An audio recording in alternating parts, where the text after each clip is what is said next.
আহমদুল্লাহ তুমি ক্ষমা চাও না। আসসালামু আলাইকুম ওয়া রাহমাতুল্লাহি ওয়া বারাকাতুহু। কথিত সকল সুন্নিরা গান গায় না, শান গায়।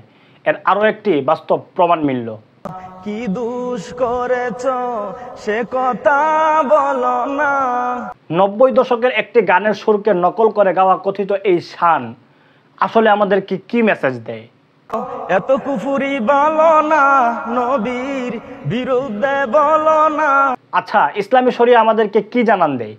গানের সুরকে নকল করে গাওয়া কথিত এই সমস্ত ইসলামী সঙ্গীত আহুয়া ইয়াজুজ ফি শরিয়াতিল ইসলাম, ইসলামী শরিয়ায় কি এটার কোনো বৈধতা ছিল? উত্তর আসবে কাল্লা লা ইয়াজুজ আই লা ইয়াজুজু হাযা, এটা কখনোই জায়েজ নাই। কথায় কথায় কুফরি করো, নবী মানো না। ও আহমদুল্লাহ তুমি ক্ষমা চাও না। যুগে যুগে এই সমস্ত সব নামধারী সুন্নিরা যাত্রাপালা ও যত্রতত্রে কথিত এই সকল শান মানে গান গেয়েই বেরিয়েছে। এদের উদ্দেশ্য ছিল কেবলমাত্র দুইটা: ফুলুস কামানো, খ্যাতি বাড়ানো। এছাড়া ইসলামের দাওয়া কিংবা ইসলামের কোনো খেদমত করার উদ্দেশ্য এদের আদৌ ছিল না। ও বলদা হালা তুমি কেন বুঝো না, জোতাদা বাইরাক আর সেটাও বাইরাক ভাইরাল তো হয়েছে।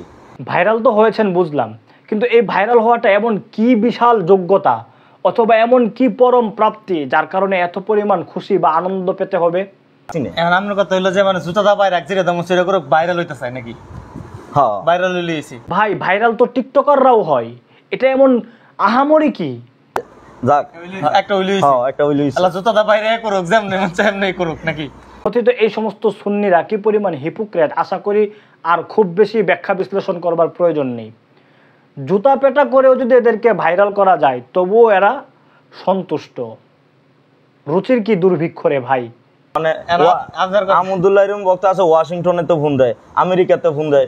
আমেরিকার হোয়াইট হাউস থেকে আপনাকে কেউ ফোন দেয়নি? জো বাইডেন আপনাকে ফোন দিতে পারে। একটু ফোনের প্রতি সজাগ দৃষ্টি রাখেন।